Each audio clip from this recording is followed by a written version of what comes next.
Hello à tous. Alors, ça fait longtemps que j'ai pas publié sur YouTube. En fait, aujourd'hui, je voulais vous présenter une extension. Ça fait très longtemps que j'y pense et je me suis dit, c'est vraiment une extension qui facilite le SEO. Vous pouvez obtenir de la data vraiment de manière super simple. Et en fait, c'est une extension qui permet du coup d'obtenir des data quand on est sur une page précise. Du coup, l'extension, en fait, c'est Detailed. Elle est juste ici, vous voyez. Je sais pas si vous la connaissez, mais elle est vraiment top. Et en fait, c'est une extension. Quand vous êtes sur une page, hop, vous l'ouvrez. Moi, j'ai mis un raccourci pour que ça aille encore plus vite. Et en fait, vous avez accès à vraiment beaucoup de data SEO sur la page en question. Donc, je vais un peu détailler ça vraiment rapidos. Le but, c'est plus que vous ayez conscience que cette extension existe et je vous mettrai de toute manière le lien. Du coup, ici, en fait, on voit la title. Donc, on le sait, un élément super important en SEO qu'on va essayer d'optimiser sur un mot-clé, etc. La description qui est plus faite pour inciter l'internaute à cliquer.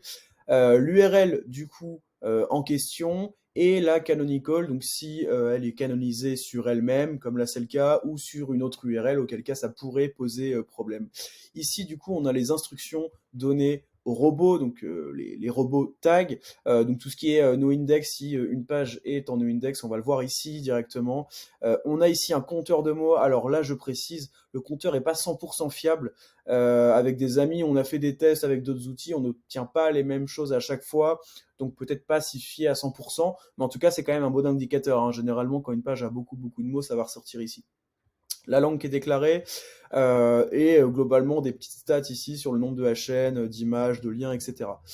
Donc ça c'est l'overview. Donc c'est en général ce qu'on utilise le plus. Ici on a direct un détail en fait de la structure HN du site. Donc ça peut être super intéressant quand par exemple vous créez un nouveau contenu ou vous voulez optimiser un nouveau contenu pour analyser directement de quoi parlent vos concurrents. Vous ouvrez ça, hop, et vous accédez du coup à toutes les parties, sous-parties du contenu. Ici, c'est direct les liens qu'on peut exporter, donc tous les liens internes de la page et en bas, on a les liens externes. Voilà, juste ici. Donc pareil, super pratique si vous voulez, je sais pas, trouver un lien parmi une page, etc. Là, du coup, c'est les images. Ici, encore une fois, ne pas s'y fier à 100%, mais on a tout ce qui est schema.org, donc les données structurées. Si vous voulez vraiment faire une analyse complète, je vous conseille plutôt d'utiliser le tool de Google. Vous tapez test résultat enrichi dans Google et vous allez le trouver. Mais voilà, on peut voir direct quelles données structurées est-ce que les concurrents utilisent, est-ce qu'on ne pourrait pas les utiliser, si par exemple vous voulez avoir des étoiles dans les SERP, ce genre de fonctionnalités qu'on aime bien.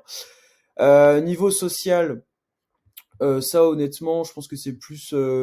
ouais, ça j'utilise vraiment pas, je vous avoue. Et les quick links, ça c'est plus vers d'autres outils, etc. Mais globalement, ce qu'on retient, c'est l'overview qui est super intéressante, les headings et pourquoi pas les liens de temps en temps, ainsi que schéma, ça peut être pratique pour avoir vite fait des réponses. Du coup, je vous laisse tester tout ça. Si vous avez évidemment besoin de prestations, des questions ou quoi, moi je suis très actif sur LinkedIn. On n'hésite pas à me contacter et mon site directement si vous voulez plus d'infos sur le SEO, etc. avec le petit cadeau que vous avez toujours ici. Je vous dis à très vite et puis voilà, c'était un petit retour sur la chaîne.